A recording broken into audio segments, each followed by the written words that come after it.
Hello everyone, कैसे सभी लोग? उम्मीद करता हूं सभी लोग बहुत अच्छे होंगे। Welcome back, this is your Athar भैया। और यहां पर जो है फाइनली हमारा टाइम टेबल वाला वीडियो जो है वो आ चुका है।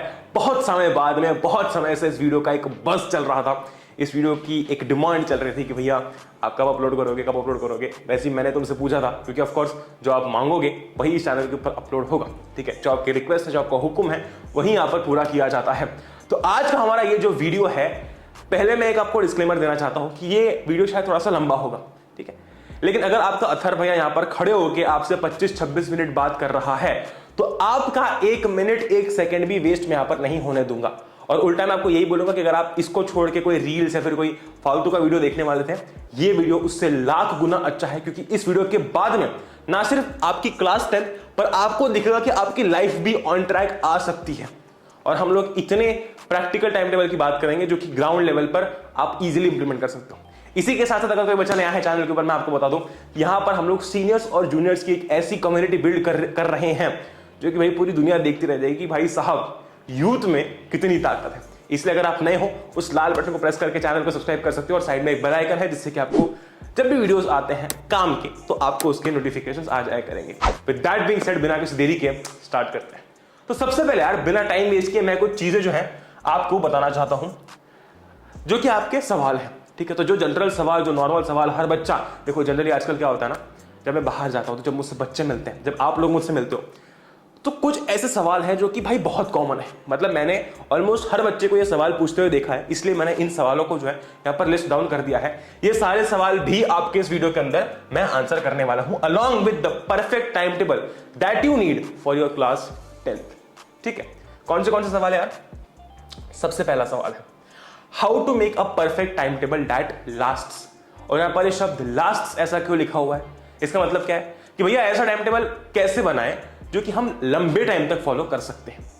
और ये मैंने इसलिए लिखा है क्योंकि बच्चे क्या करते हैं जनरली, तुमको भी आदत होगी कि पढ़ाई करने से पहले मस्त मोटिवेशन जोश लेकर आए यूट्यूब पे 2 वीडियो देख के कि यार आज तो टाइम टेबल बनाऊंगा। वो टाइम टेबल का वीडियो देखा, उसमें लिखा था 6 बजे उठना है, 7 बजे ब्रश करना है, नहाना धोना करना है, फिर स्कूल जाना है, वापस आना है, सोना है, स्नैक्स खाना है, ट्यूशन जाना है, इतने से इतने बजे तक पढ़ना है। अब एक दिन में फॉलो हुआ नहीं, बस कचरे हो गए और वो टाइम टेबल हमने फाड़ के फेंक दिया। तो वो टाइम टेबल तो फॉलो होने से रहा। तो ऐसा टाइम टेबल भैया हम कैसे बनाएं जो कि हम फॉलो कर सकते हैं? पहला पॉइंट। दूसरा point, how many hours self studies required. बहुत कॉमन क्वेश्चन है कि भैया मैं कितने घंटे सेल्फ स्टडी करूं जो कि 10th के लिए सफिशिएंट हो। ठीक है, और तीसरा बहुत इंपॉर्टेंट क्वेश्चन है कि how to finish syllabus on time. बहुत सारे बच्चों का एक मेजर कंसर्न रहता है कि वो थोड़े से स्लो लर्नर्स होते हैं, और कोई बुराई नहीं है स्लो लर्नर होने में।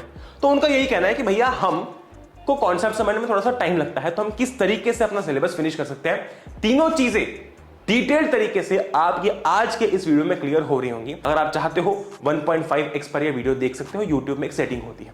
ठीक है, आगे चलते हैं। तो भैया मैं कुछ चीजें आपको बताता हूं।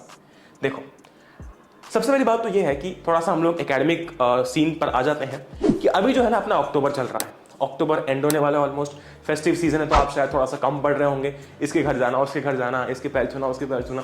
ठीक है, तो ये सब चल रहा होगा, अभी फेस्टिव सीजन है एंड इसको इग्नोर भी नहीं किया जा सकता क्योंकि भाई फेस्टिव सीजन है। हमारे पास समय कितना बचा है? ठीक है, तो यहां पर अगर आप ऐसे मंथ्स वाइज देखते हो तो नवंबर बचा है, दिसंबर बचा है, जनवरी बचा है, फरवरी आधा बचा है। लेकिन अगर मैं नवंबर, दिसंबर, जनवरी को वीक्स में काउंट करता हूं तो ऑलमोस्ट 14 वीक्स का समय बचा है। क्या कुछ यहां पर दिमाग में स्ट्राइक हो रहा है कि यार वीक्स में देखने में तो ये बहुत कम लग रहा है? मतलब समय जो है वो बहुत ज्यादा ऐसा नहीं बचा।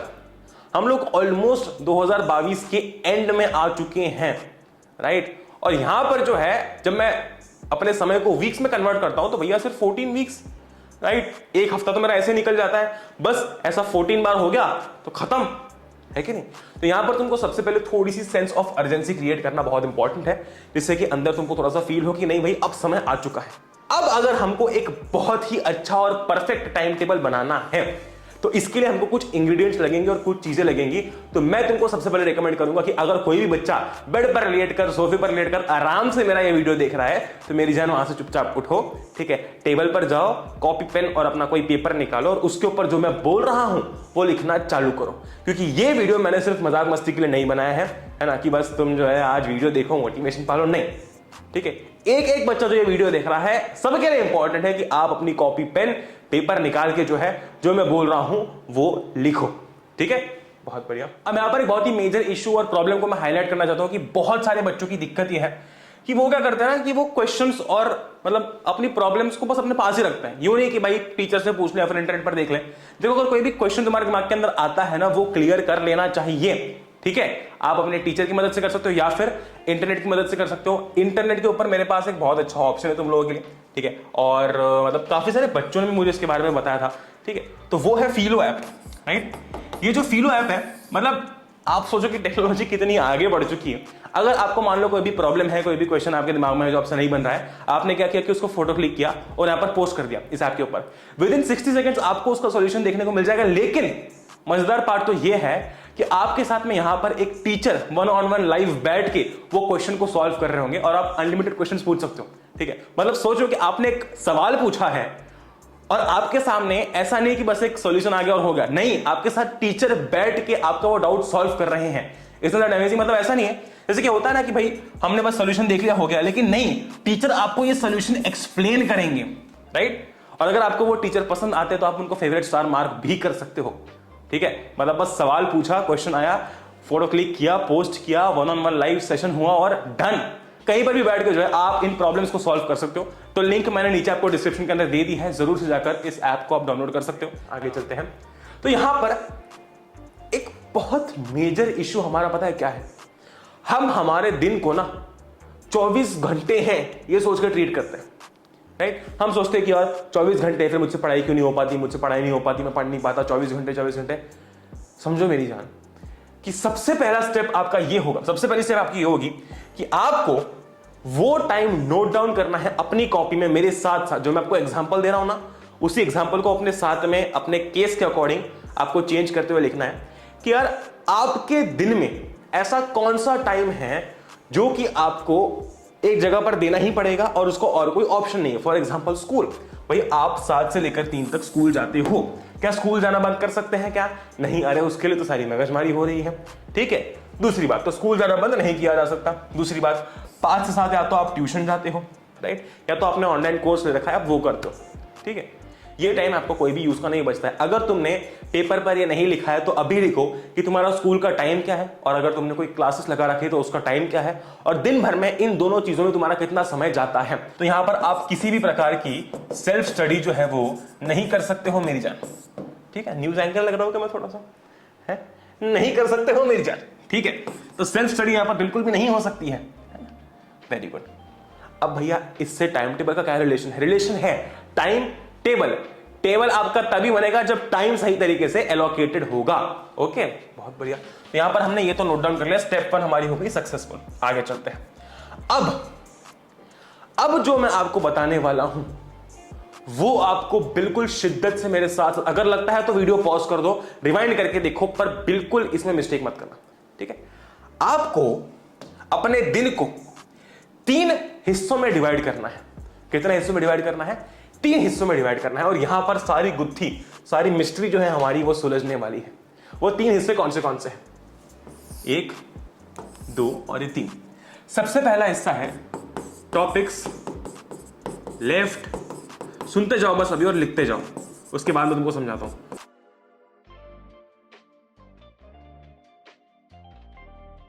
अब बहुत ही शॉर्ट एंड सिंपल तरीके से तुमको एक बात बताता हूं। आपके पास में दिन में जितना भी फ्री समय बचता है, अपार्ट फ्रॉम द टास्क जो कि आपको करनी ही है, उस फ्री समय के अंदर आपको ये तीनों चीजें एलोकेट करनी है। भैया समझ नहीं आया, थोड़ा सा और समझाओ। और ये आपने क्यों लिखा है? देखो यहां पर मैं तुमको अब जो बताने वाला हूं that is going to be very very very very very important for you. Right, आपके पास में अक्टूबर, नवंबर और अक्टूबर तो खत्म हो चुका है, तो नवंबर, दिसंबर और जनवरी का समय बचा हुआ है। ठीक है, हमको सबसे पहली चीज ये देखनी है कि यार आपका जो नवंबर वाला मंथ है ना, देखो अभी तक आपने कुछ ना कुछ पढ़ा होगा, थोड़ा बहुत तो पढ़ा ही होगा, हाफ ईयरली के लिए पढ़ा होगा, पीरियोडिक टेस्ट्स के लिए पढ़ा होगा, लेकिन पढ़ा तो होगा, है कि नहीं? अब ऐसा नहीं कि पूरा पढ़ लिया, बहुत सारी चीजें बची हुई होंगी। तो इस नवंबर के मंथ में, अगर आप अक्टूबर से चालू कर रहे हो तो वेरी गुड, इस नवंबर के मंथ में हमको एक चीज का खास ध्यान रखना है कि हमको जितने भी लेफ्ट ओवर टॉपिक्स हैं, बैकलॉग वाले चैप्टर्स हैं, है ना, जो चैप्टर्स हैं, फिर जो टॉपिक्स हमको नहीं समझ में आए, वो सारे के सारे खत्म करने हैं। We have to make sure कि नवंबर वाले इस एक महीने के अंदर हमारा जितना भी बैकलॉग था, जितने भी टॉपिक्स हम नहीं कर पाए, पढ़ नहीं पाए किसी भी कारणवश, हमारे आलस के कारण, ठीक है, बस गेम्स खेलने के कारण, फोन चलाने के कारण दिन भर जो हम नहीं कर पाए, नवंबर के महीने में हमको वो सारे टॉपिक्स फिनिश करने हैं। That has to be our main task. इसका एक बहुत इंपॉर्टेंट रीजन है क्योंकि बैकलॉग किसी को भी सुहाना अच्छा नहीं लगता है। ये बैकलॉग अगर अभी कंप्लीट नहीं करोगे तो जनवरी मिड के टाइम पर बहुत सताएगा, और ये सत्य वचन है, मान लो मेरी बात, ठीक है। जनवरी मिड में फिर ऐसा फील होता है कि यार ये भी करना है और ये चैप्टर्स भी बचे हैं, तो वो चीज अवॉइड करने के लिए अभी बहुत अच्छा समय है। नवंबर जो है एक अच्छा महीना, मतलब नवंबर एक ऐसा महीना है जहां पर आप अपने बचे हुए चैप्टर्स को कर सकते हो। कैसे करना है मैं तुमको बताता हूं। नहीं तो बहुत सारे बच्चे ऐसा करेंगे कि नया जो पढ़ा रहे हैं वो छोड़ देंगे और सिर्फ पुराना करते रहेंगे। नहीं, ऐसा नहीं करना है अपने को, ठीक है। मैं बताता हूं, समझ गए बात को। तो मैंने यहाँ पर टॉपिक्स लेफ्ट या फिर डिडंट स्टडी क्यों लिखा है, क्योंकि हमको नवंबर के मंथ के अंदर कैसे भी करके बैकलॉग फिनिश करना है। अब आपको अपने दिन को ऐसे एलोकेट करना है। बहुत सारे बच्चे मुझसे पूछते हैं, हाँ तो सेल्फ स्टडी वाला जवाब भी मैं तुमको दे देता हूं कि कितने घंटे की सेल्फ स्टडी भैया मुझे करनी चाहिए। अगर आपको बिल्कुल ही पढ़ने की आदत नहीं है, ठीक है, मतलब अगर आप मुझसे पूछते हो कि यार अब एग्जाम भैया पास आ रही है तो कितना समय पढ़े, कितने घंटे पढ़े, तो आपको मिनिमम 4 घंटे की सेल्फ स्टडी तो अब करनी पड़ेगी, क्योंकि सिलेबस पूरा आ रहा है। देखो मेरी जान, अगर सिलेबस पूरा नहीं होता तो हम लोग धक्का देते कि हाँ चल रहा है, लेकिन अब कैसा है ना कि आपके पास समय लिमिटेड है और सिलेबस पूरा है। तो अगर हमको अपने डिजायर्ड मार्क्स चाहिए, थोड़ी बहुत मेहनत तो हमको करनी पड़ेगी। मैं खुद हमेशा बोलता हूं, मैं मानता हूं कि भाई 10वीं ईजी है, बहुत ईजी है, टेंशन मत लो, पर थोड़ी बहुत मेहनत तो डालनी पड़ेगी, ठीक है। अब ये जो 4 घंटे है ना आपके दिन के, आप दिन भर में 4 घंटे की मान लो सेल्फ स्टडी करते हो ऑन एन एवरेज ले रहा हूं मैं। अब हो सकता है कुछ बच्चे क्या करते हैं कि टॉपिक्स असाइन कर देंगे और फिर उनको दिन भर में करेंगे, वो वन एंड सेम थिंग हो गई, मतलब इसलिए हो गई क्योंकि ऑलमोस्ट जो एवरेज समय है वो इतना ही लगता है मान लो, ठीक है। तो लेट अस सपोज कि आप 4 घंटे की सेल्फ स्टडी कर रहे हो, उन 4 घंटों को आपको डिवाइड कैसे करना है। देखो, ये 4 घंटों को आपको कुछ इस प्रकार से डिवाइड करना है कि आपका 1 घंटा रोज मैथ्स के पास जाए, ठीक है, और 1.5 घंटा जो है रोज वो लेफ्ट टॉपिक्स के लिए जाए, ठीक है, और बचा हुआ 1.5 घंटा जो है हमारे पास में वो न्यू टॉपिक्स के लिए जाए। कैसे करना है मैं तुमको सब बताता हूं। इतना लिख लिया सबने? क्या सबने इतना लिख लिया है? एक काम जो तुमको खुद से करना पड़ेगा, वो मैं नहीं कर सकता क्योंकि वो पर्सनल लेवल पर डिफरेंट होता है, कि आपने अभी तक जितने भी टॉपिक्स छोड़े हैं या फिर जो नहीं पढ़े हैं उनकी एक लिस्ट जरूर बना लेना। अगर आप चाहते हो फोन पर बनाओ, चाहते हो पेपर पर बनाओ, पर एक लिस्ट जरूर बना लेना कि भैया ये चैप्टर्स मैंने अभी तक नहीं किए हैं। नए वाले नहीं, जो अभी आपको पढ़ाया जा रहे हैं वो नहीं बोल रहा हूं मैं, जो आपने पढ़ रखे हैं, आपके एग्जाम में आ चुके हैं पर फिर भी आपने वो नहीं पढ़े थे, मैं उनकी बात कर रहा हूं, ठीक है। बहुत सही। तो आपको वो जो लेफ्ट टॉपिक्स है, जो नहीं पढ़े हुए टॉपिक्स है, उनकी लिस्ट बना लेनी है। अब हमारे पास में जो 4 घंटे का समय है, हमको इस तरीके से एलोकेट करना है। मैंने आपको ये बता दिया, ठीक है, कि यहां पर ये स्ट्रक्चर मैंने क्यों बनाया है। सबसे पहली बात, नवंबर के महीने में आप ये जो चीज है जब इसको फॉलो करोगे तो आपका ये वाला जो सेक्शन है ये पूरा हो जाएगा, यानी कि जितने भी टॉपिक्स बचे हुए हैं, बैकलॉग्स हैं, वो सारे कवर हो जाएंगे। दूसरा, मैथ्स को डेली करना बहुत इंपॉर्टेंट है, क्योंकि मैथ्स एक प्रैक्टिस वाला सब्जेक्ट है। प्रैक्टिस मांगता है, आप इसमें चीजों को याद नहीं कर सकते हो, तो मैथ्स को 1, 2, 3 दिन पहले नहीं किया जा सकता है। मैथ्स एक प्रैक्टिस वाला सब्जेक्ट है, तो ये समय लेता है, इसलिए मैंने मैथ्स को डेली इंक्लूड किया है। एक स्मार्ट टाइम टेबल हमेशा ये कहता है कि आपको ऐसे सब्जेक्ट्स को डेली करना चाहिए जिनमें आपको प्रैक्टिस लगती है, डॉट, ठीक है, वेरी गुड। और तीसरा है न्यू चैप्टर और टॉपिक्स। इसको मैंने इसलिए इंक्लूड किया है क्योंकि अब से आपको जो भी नया पढ़ाया जा रहा है वो आप उसी दिन, उसी समय, उसी टाइम रिवाइज कर लोगे। सपोजली आपको आज आर एनवायरनमेंट पढ़ाया गया, ठीक है, मान लो कि आर एनवायरनमेंट में आपको बायोमैग्निफिकेशन पढ़ाया गया, तो आज आप जैसे ही घर आओगे, मतलब ऐसा नहीं कि बस आने के बाद ही पढ़ लो, आज की डेट में आपको घर आने के बाद में बायोमैग्निफिकेशन खुद से पढ़ना है और खुद से जो है वो रिवाइज करना है। समझ रहे हो मेरी बात को? क्लियर है ये बात? अब थोड़ा सा हम लोग टाइम स्पेसिफिक हो जाते हैं। सब बच्चे, ऐसा मुझे ना गवर्नमेंट स्कूल के टीचर वाली फीलिंग आ रही है, सब बच्चे मेरे साथ साथ जो है वो कॉपी पेन निकालेंगे और सबसे पहले तुमको क्या नोट डाउन करना है? सबसे पहले आपको नोट डाउन करना है अपना स्कूल का समय। मैं एक एग्जांपल यहां पर लिख रहा हूं, हो सकता है तुम्हारे स्कूल का टाइम डिफर करता हो, तुम अपने अकॉर्डिंग लिखना, ठीक है। क्लियर है मेरे इंस्ट्रक्शंस? बहुत बढ़िया। स्कूल का समय है मान लो अपना 7 से लेकर 3 बजे तक का, ठीक है। थोड़ा ज्यादा ही लेके चल रहे हैं। अब हमें इन 3 स्लॉट्स को अपने पूरे दिन में इस तरीके से फिट करना है कि ये तीनों चीजें हम लोग कर पाए। ठीक है, पटाखे फूट रहे हैं, दिवाली का सीजन है, थोड़ा सा माफ करना मुझे भी। ठीक है, अब मान लो कि मैं 3 बजे घर आता हूं, है ना, 1 घंटा मान लो मैंने रेस्ट किया, क्योंकि मेरी 5 बजे से मान लो कि ट्यूशन होती है। ठीक है, तो मैंने क्या किया कि 4 to 5 PM में मैच प्रैक्टिस किया। ठीक है, एग्जाम्पल ले रहा हूं मैं, ये जो मैंने 1 घंटा मैच प्रैक्टिस करने का था, ये मैंने 4 से 5 के बीच में कर लिया। अब मान लो कि मैं 5 से 7 गया हूं ट्यूशन। कहां गया हूं मैं? ट्यूशन गया हूं। ओके, अब मान लो कि मैं ट्यूशन से 7 बजे आ गया, मैंने नहाना धोना तो नहीं, खाना पीना किया। ठीक है, और 8 बजे मान लो कि मैं पढ़ने बैठा फिर से। 8 से लेकर लेटर सपोज कि मैंने 9:30 तक पढ़ाई की, जहां पर इस 1.5 घंटे के स्पैन में मैंने जो टॉपिक्स मेरे बचे हुए थे, नहीं पढ़े थे, वो किए। अब वो कुछ भी हो सकता है कि वो लाइफ प्रोसेस का रेस्पिरेशन हो सकता है कि वो, क्योंकि ये ज्यादा नहीं होंगे, है ना, ये बहुत बल्क में नहीं होंगे, क्योंकि कुछ ना कुछ ना आपने पढ़ के रखा ही होगा, है कि नहीं। बहुत बढ़िया, तो लेफ्ट टॉपिक्स आपको पढ़ने हैं 8 से लेकर 7। एक एग्जांपल दे रहा हूं मैं, आपके टाइम के अकॉर्डिंग इसको आप चेंज कर लेना। ठीक है, उसके बाद में मान लो आधे घंटे का ब्रेक लिया, फिर 10 से जो है 11:30 मैंने न्यू टॉपिक्स पढ़े। ठीक है, मैंने न्यू टॉपिक्स पढ़े। न्यू टॉपिक्स कौन से जो कि मुझे आज पढ़ाया गया स्कूल में, तो मैंने उनको एक बार रिवाइज कर लिया, है ना, मैंने जो है उनको एक बार रिवाइज कर लिया कि हाँ ये पढ़ाया गया था, ये पढ़ाया गया था, ये पढ़ाया गया था।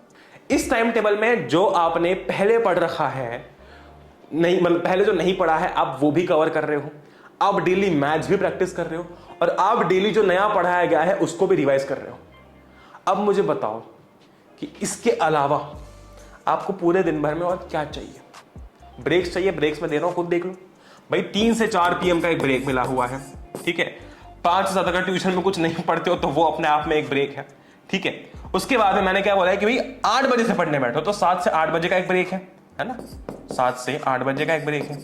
और उसके बाद मैंने बोला है कि भाई यहाँ पर 9:30 पे अगर उठ रहे हो तो यहाँ पर 10 बजे पढ़ने बैठो, तो यहाँ पर आधे घंटे का एक और ब्रेक है। राइट, मतलब ऑलमोस्ट 2.5 घंटे के ब्रेक तो आपको मिल ही रहे, तो ब्रेक्स भी मिल रहे हैं, 4 घंटे की पढ़ाई भी हो रही। और देखो ये मूर्खता होती है कि आप 3, 4, 5 घंटे लगातार पढ़ो, नहीं, कोई नहीं पढ़ता। आप किसी भी लेजेंड के, किसी भी टॉपर के वीडियोस देख लो, 8 घंटे 6 घंटे कोई लगातार नहीं पढ़ता है। लगातार पढ़ने का मतलब ये होता है कि यार मैं अगर आधा घंटा 40 मिनट पढ़ रहा हूं तो 5-10 मिनट का ब्रेक ले रहा हूं, लेकिन मैं अपने टेबल कुर्सी पे से नहीं उठ रहा हूं, तो उसको मैंने लगातार पढ़ना बोल दिया। ठीक है, ये मत सोचा करो कि यार अभी पढ़ने बैठा हूं एकदम से कैसे उठ जाऊं। अगर तुम्हारा वो बिल्कुल ही 5 मिनट है तो वो फिर मक्कारी हुई। ठीक है, उसको मक्कारी कहते हैं। लेकिन अगर तुमको ऐसा लगता है ना कि भाई मैंने 15, 20, 25 मिनट बहुत फोकस के साथ पढ़ लिया है, तो 5 मिनट का ब्रेक ले लो अगर तुमको डिस्ट्रैक्शन फील हो रहा है, क्योंकि उस केस में तुम फोकस नहीं कर पाओगे। ठीक है, तो ये तुमको मैंने जो बोला है कि 4 घंटे सेल्फ स्टडी करनी है, इसका मतलब क्या है? बच्चे क्या करते हैं कि 4 घंटे को एक साथ क्लब कर लेंगे कि 4 घंटे लगातार। किसने बोला है? 1 घंटे का स्लॉट अलग निकाल लिया, 1.5 घंटे का अलग निकाल लिया, 1.5 घंटे का अलग निकाल लिया, सब कुछ हो गया इसमें। ठीक है, एक एग्जांपल लेते हैं, चलो एक एग्जांपल लेते हैं, आ जाओ, सब हटा देता हूं मैं।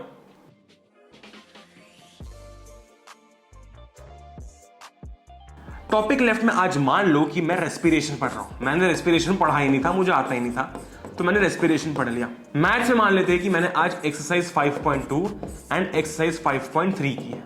ठीक है, मैं स्कूल से आया 3 बजे, मैंने 4 बजे पढ़ने बैठा, तो 4 से 5 के बीच में जो है मैंने अपनी ये 2 एक्सरसाइज खत्म की। सारे क्वेश्चन शायद नहीं किए होंगे, पर जो मुझे पता है कि आते हैं वो मैंने स्किप कर दिए, और बाकी के सवाल जो है मैंने कर दिए। अब आने के बाद में लेट अस सपोज कि मैंने 8 से 9:30 जो है वो ये रेस्पिरेशन पढ़ा, या फिर हो सकता है कि रेस्पिरेशन अगर हो जाता है और साथ साथ ट्रांसपोर्टेशन भी बचा था तो वो भी मैंने पढ़ लिया। एग्जाम्पल दे रहा हूं बस एक। फिर आधे घंटे का ब्रेक लिया। उसके बाद आज मान लो मुझे स्कूल में साइंस में ही या फिर सोशल में ही, अज्यूम करते हैं कि साइंस में मान लेते चलो कि आर एनवायरनमेंट पढ़ाया गया, तो मैंने आज इस एक मतलब 10 से लेकर 11:30 के बीच में लेट अस सपोज कि पूरा ही आर एनवायरनमेंट कर लिया। कि ये चीज आपको फॉलो करनी है सिर्फ नवंबर में। भैया ऐसा क्यों? दिसंबर जनवरी में छुट्टी है क्या? नहीं, छुट्टी नहीं है, पढ़ना है उस समय भी। पर आप सोचो कि जब आप नवंबर में अपने लेफ्ट ओवर टॉपिक्स और बैकलॉग्स को कवर कर लोगे तो आपका ये पूरा जो मेजर चंक ऑफ प्रिपरेशन है ये खत्म हो चुका होगा, है ना। आपको सारी चीजें अब ऑलरेडी याद होंगी, पता होंगी, तो आपको कुछ नया पुराने टॉपिक्स में से पढ़ने की जरूरत नहीं पड़ेगी, राइट। इसका मतलब अब आपको डेली बेसिस पर सिर्फ इन दोनों चीजों पर फोकस करना है। आपका लोड और कम हो जाएगा। मतलब आप अगर 4 घंटे को पहले 3 हिस्सों में डिवाइड कर रहे थे, तो आप दिसंबर में 4 घंटे को सिर्फ 2 हिस्सों में डिवाइड करोगे। समझ रहे मेरी बात को? और हो सकता है, सिंपल सी बात है कि आपको दिसंबर के अंदर सेल्फ स्टडी का टाइम थोड़ा सा बढ़ाना पड़ेगा, 4 से 5 घंटे कर दिया। फिर भी सिर्फ आपके पास में 2 चीजें होंगी नहीं, क्योंकि ये आप ऑलरेडी कर चुके हो नवंबर के महीने में। मैंने इसलिए तुमको कोई भी 6 बजे उठ जाओ, 7 बजे उठ जाओ वाला टाइम टेबल नहीं दिया, क्योंकि it does not work, it is not worth working. वो बस हमको फील गुड करवाने के लिए है। देखो, एक बहुत ही सत्य वचन बताता हूं, कहता हूं, शायद तुमको थोड़ा सा रियलाइजेशन होगा, थोड़ा सा बुरा फील होगा, पर होना चाहिए, समझ में आना चाहिए वो चीज हमको, कि क्या होता है ना कि हम क्या करते हैं कि जब भी हमको पढ़ने बैठना होता है, हमारी बहुत बड़ी गंदी आदत है कि हम क्या करेंगे कि हर वो चीज करेंगे जो कि हमको लगता है कि पढ़ाई है, पर एक्चुअली उससे हमारा लर्निंग में कोई हेल्प नहीं हो रहा है। फॉर एग्जाम्पल, जैसे कि मान लो कि आज आपने पूरा मन बनाया और आप पढ़ने आए, ठीक है। आपने सोचा कि यार मैं पढ़ने से पहले काम करता हूं, एक बहुत ही सुंदर सा मजेदार सा टाइम टेबल बनाता हूं। आपको पता है कि उस टाइम टेबल से कुछ फर्क नहीं पड़ेगा, लेकिन फिर भी आप अपने दिमाग को बेवकूफ बना रहे हो कि नहीं नहीं, मैं फोन नहीं चला रहा हूं, मैं तो कुछ पढ़ने का ही कर रहा हूं। और पढ़ने का क्या कर रहा हूं? टाइम टेबल बना रहा हूं, जिससे कि मेरा बिल्कुल 0% का फायदा हो रहा है। तो हमारा दिमाग क्या करता है, और मुझे 100% गारंटी कि बहुत सारे बच्चे ऐसा करते हैं, वो क्या करेंगे कि ऐसी चीजें करेंगे जो कि लगता है कि पढ़ाई है, पर पढ़ाई होती नहीं है। जैसे कि मोटिवेशनल वीडियो देखना, बस पढ़ने से पहले बार बार मोटिवेशनल वीडियोस देखना, इससे हमको ऐसा लगता है कि यार हाँ मैं पढ़ रहा हूं, कुछ पढ़ने के लिए कर रहा हूं। लेकिन क्या आप एक्चुअली पढ़ रहे हो? नहीं, आप सिर्फ वीडियोस देख के अपने मन को बहला रहे हो, अपने दिमाग को बेवकूफ बना रहे हो। बहुत सारे बच्चों को क्या लगता है कि एक बार चैप्टर पढ़ने से उनका चैप्टर जो है वो फिनिश हो चुका है, कि वाह क्या बात है, अब तो मैंने चैप्टर पूरा पढ़ लिया। लेकिन मेरी जान, सैडली ऐसा नहीं है, ठीक है।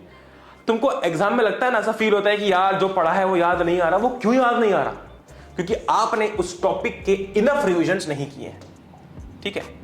अगर आपको किसी भी टॉपिक में ऐसा फील करना है कि भाई ये तो बहुत तगड़ा है, ये तो मैं आसानी से कर लूंगा, तो उसके लिए आपको मल्टीपल रिविजन्स करना बहुत ज्यादा इंपॉर्टेंट है। अगर आप मुझे बोलते हो कि मैंने लाइफ प्रोसेस को एक बार पढ़ा हुआ है, सॉरी मतलब ये तो सही है, तो उससे काम नहीं चलेगा। मैं तुमको लेजिट बता रहा हूं, मैंने क्लास 10th में लाइफ प्रोसेस कम से कम 7 से 8 बार रिवाइज किया था। मैं तुमको ये नहीं बोल रहा हूं कि तुम 7 से 8 बार रिवाइज करो, मुझे पसंद था वो चैप्टर, मुझे अच्छा लगता था पढ़ने में, इसलिए मैं पढ़ता था। पर मैं बता रहा हूं कि मुझे तब जाके कॉन्फिडेंस फील हुआ कि यार अब मैं कुछ भी लिख सकता हूं इस चैप्टर के बारे में, मुझे सब कुछ आता है, ठीक है। तो आपको मल्टीपल रिविजन करना बहुत इंपॉर्टेंट है, और मैक्सिमम लोग इस चीज में मात खा जाते हैं। उनको लगता है कि यार सिलेबस आराम से कंप्लीट कर लेंगे, एग्जाम तो 15 फरवरी से है। नहीं, ट्राई करो कि सिलेबस जल्दी कंप्लीट हो ताकि तुम मल्टीपल रिविजन कर पाओ। तो जनवरी में हमारा मेन फोकस होना चाहिए कि हम ऑलमोस्ट 15 जैन या फिर मैक्स टू मैक्स लेटर से कि 20 जैन तक जो है वो अपना सिलेबस फिनिश कर लें, जिससे कि हम लोग ऑलमोस्ट 1 महीना सारे पढ़े हुए टॉपिक्स को बार बार सारे इंपॉर्टेंट पॉइंट्स को बार बार रिवाइज कर सकते हैं, पहला पॉइंट। और दूसरा पॉइंट, हम जितनी मर्जी उतने सैंपल पेपर्स को सॉल्व कर सकते हैं, क्योंकि सिर्फ पढ़ना इंपॉर्टेंट नहीं है, आपने जो पढ़ा है उसकी टेस्ट लेना भी बड़ी इंपॉर्टेंट है। मैं अगर तुमको आज बोल दूं, अगर मान लो कि मैं तुमको सिर्फ दिन रात क्रिकेट प्रैक्टिस करवाता हूं और कोई भी मैच खिलवाने अगर नहीं लेकर जाता हूं, तो क्या तुम अपनी क्रेडिबिलिटी, अपने स्कोर को कभी जज कर पाओगे? नहीं कर पाओगे, है ना। वैसे अगर आप सिर्फ पढ़ते जाओगे तो उसका कोई फायदा नहीं है अगर आप टेस्ट नहीं देते हो। तो और सैंपल पेपर वाला काम अपने को करना रहेगा जनवरी के अंदर। बहुत सारी छुट्टियां आती हैं, जैसे अभी दिवाली की छुट्टी है, कुछ बच्चों को सिर्फ 4 दिन की छुट्टियां हैं, कुछ बच्चों को 2-2 हफ्ते की छुट्टियां हैं, भाई किस्मत का खेल है, ठीक है। तो अब ये जो छुट्टियां बीच में आती हैं, इन छुट्टियों में कैसे पढ़ना चाहिए, कैसे इन छुट्टियों को मैनेज करें कि वेस्ट भी ना हो और भाई हम रिलैक्स भी कर पाए, ठीक है। 2-3 इंपॉर्टेंट चीजें पूरी स्लाइड के अंदर। हम लोग जनरली इंग्लिश और हिंदी को जब नेग्लेक्ट कर देते हैं, आप इन छुट्टियों के दिन थोड़ा कर करके इंग्लिश हिंदी वगैरह पढ़ सकते हो, है ना। इससे होगा क्या? इससे आपको एंड टाइम पर बर्डन फील नहीं होगा, पहली बात। दूसरी बात, revision time and mock test time. मैंने आपको ये तो बोल दिया कि भाई जनवरी में अपने को पूरे सिलेबस का रिवीजन चालू करना है, लेकिन आज आप जो पढ़ रहे हो ना, इसका रिवीजन भी आपको आने वाले संडे या फिर छुट्टी के दिन करना है। क्योंकि आपने फॉरगेटिंग कर्व के बारे में सुना होगा, हर यूट्यूबर आजकल फॉरगेटिंग कर्व की बातें करता है, ठीक है। फॉरगेटिंग कर्व क्या होता है सबको पता है, सिंपल सी भाषा में समझा दो कि भाई आप ना एक टाइम बाद में चीजों को भूलने लगते हो। तो अगर आपको वो चीज वापस से याद करनी, तो आपको उसको वापस से पढ़ना पड़ेगा, रिवाइज करना पड़ेगा। तो आप वापस ऊपर पहुंचोगे, फिर वापस भूलोगे, फिर वापस ऊपर पहुंचोगे रिवाइज करके। ऐसे करते करते एक पॉइंट आएगा कि ये कर्व जो है वो बहुत छोटा होते जाएगा और आपने जो पढ़ा है वो आपको हमेशा के लिए याद रह जाएगा। इसीलिए coming back to the topic, ज्यादा डीप में नहीं जाएंगे, डिटेल में नहीं जाएंगे। आपकी जिस भी दिन छुट्टी हो ना, उस दिन दो काम करो। एक तो है कि रिवीजन मार लो भाई, जो भी पढ़ रखा है ओल्ड टॉपिक्स या फिर न्यू टॉपिक्स का, और दूसरा जो है मॉक टेस्ट। तो खुद बना सकते हो ना टेस्ट। मान लो कि आज तुमको इच्छा हुई कि मुझे आज इलेक्ट्रिसिटी का टेस्ट देना है, तो इलेक्ट्रिसिटी के इंटेक्स क्वेश्चन में से, बैक एक्सरसाइज में से, पीवाईक्यूज में से, पढ़ले की ऐप में से कुछ सवाल निकाले, या फिर तुम तो पढ़ले की ऐप में ही टेस्ट दे सकते हो, वहां पर टेस्ट सीरीज अवेलेबल है। एग्जाम्पल दे रहा हूं, बस बता रहा हूं। अब यहां पर जो है आप मॉक टेस्ट दो संडे वाले दिन या फिर छुट्टी वाले दिन दोगे। कारण क्या है? कारण ये है कि इससे आपको पता लगता रहता है कि भाई मेरी डेली और वीकली प्रोग्रेस क्या है, मैं कहां लैग कर रहा हूं। क्योंकि ऐसा नहीं कि आप पहले वीक में ही मास्टर बन जाओगे, ठीक है, गलतियां होंगी, लेकिन आप गलतियां जल्दी सुधार पाओगे अगर आप जल्दी टेस्ट देते हो। तो अगर सिर्फ करते जाओगे अगर बाद में जाके टेस्ट दोगे तो गलती सुधारने का समय बहुत ही लिमिटेड हो जाएगा। समझ रहे हो मेरी जान? समझ गए बात को? अगर कोई भी पॉइंट नहीं समझ में आया हो, वीडियो प्लीज रिवाइंड करके देख लेना। लेकिन ये जितना भी समय का वीडियो बना है, हर एक पॉइंट मैंने तुमको बहुत इंपॉर्टेंट बताया है और तुम्हारे काम का ही बताया है। इसके बाद जो भी आपने पेपर पर, शीट पर, नोटबुक पर नोट डाउन किया है, उसको इंप्लीमेंट करना चालू कर देना। मेरी तरफ से आप सभी लोगों को हैप्पी दिवाली, ठीक है। एंड मैं उम्मीद करता हूँ कि सभी लोगों के घर में जो है मस्त ऐसी खुशियां आई हो, है ना, और बढ़िया अपना यह दिवाली का जो फेस्टिवल सीजन है वो जा रहा हो। मैं उम्मीद करता हूं यार अब कि अगले 3 महीने में हम ऐसी फोड़ू तैयारी करेंगे कि भाई ये जो अपनी बैच है ना, ये बैच बनेगी मेमोरेबल बैच, क्योंकि इसके जो रिजल्ट आएंगे वो बिल्कुल तगड़े होंगे, ऐसा प्लेज आज हम लेते हैं। So with that being said, हम लोग मिलते हैं अगले वीडियो के अंदर। Till then stay home, stay safe, take care. अगर आपने सब्सक्राइब नहीं किया है, लाल बटन है, सब्सक्राइब करना मत भूलना, क्योंकि भाई हमारी जो कम्युनिटी है ना, हम इसको बहुत बड़ा करने वाले हैं, ठीक है। एंड अगर आप चाहते हो मुझे इंस्टाग्राम के ऊपर सवाल पूछ सकते हो आके। With that being said, this is your Athar भैया साइनिंग ऑफ। कोई भी रिक्वायरमेंट हो, कोई भी चीज की जरूरत हो, अगर कोई पर्सनल बात मुझसे करनी हो, मुझे मेल कर सकते हो या फिर आप मुझे इंस्टाग्राम के ऊपर मैसेज कर सकते हो, ठीक है। दिस इज योर अथर भैया signing off. Thank you for watching. जय हिंद, वंदे मातरम, take care, love you all. मिलते हैं हम लोग अगली वीडियो के अंदर। Till then stay home, stay safe, take care, bye.